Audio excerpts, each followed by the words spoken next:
Hello everyone, some incredibly exciting news if you are a fan of classic TV shows like I am. It seems that Bewitched is finally making its way to Blu-ray, but in an interesting situation that we're going to have to keep our eyes on, so I'll be talking about this in the coming months as more details come out. Bewitched, the complete series collection, is coming out on Blu-ray from Mill Creek. No definitive date as of the time of recording, just before the end of the year. I'm thinking October, November-ish, probably right before the holidays.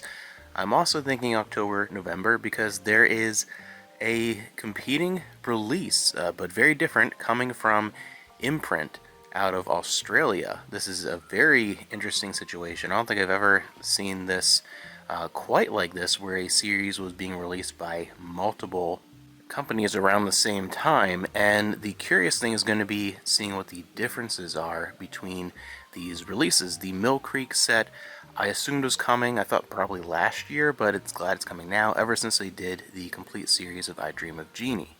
And it's always interesting they chose to do Jeannie first, given that Bewitched, especially if you look at the current running fan sites and what the streaming numbers are and stuff, is roughly twice as popular as Jeannie, as much as I love Jeannie. So interesting they did it in that way, but it's going to be presumably very comparable to that I Dream of Jeannie set. So, beautiful packaging, but as many episodes as possible per disc to keep the total number of discs down, which can affect the quality. And that's where this imprint release comes from Australia, where instead of doing a complete series set, they are doing different box sets 2 seasons at a time, with seasons 1 and 2 coming out in November, and then the subsequent releases over the course of 2025.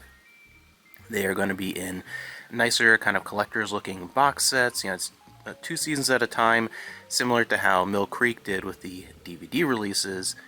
They did them individually, and they also did 2 seasons apiece.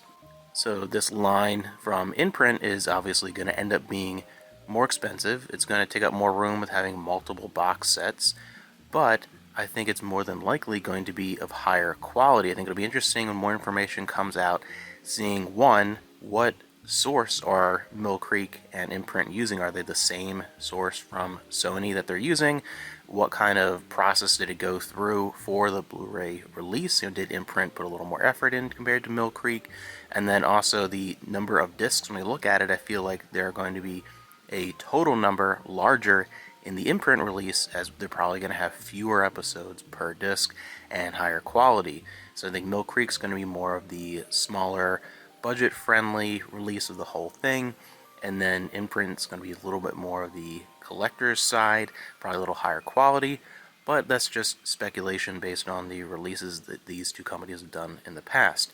The other thing to look at with Imprint is making sure, before you go ahead and order, that it's going to be region-free. Typically, Imprint's releases out of Australia are region-free, but it's always good to kind of wait and make sure first, because you never know. I have one release from Imprint, but I know lots of people that have tons of releases of theirs on Blu-ray in the US, and they all play fine, but just something to look out for. So as more information comes out, it should be interesting to see and kind of compare these releases and see which one is the better one to go for you.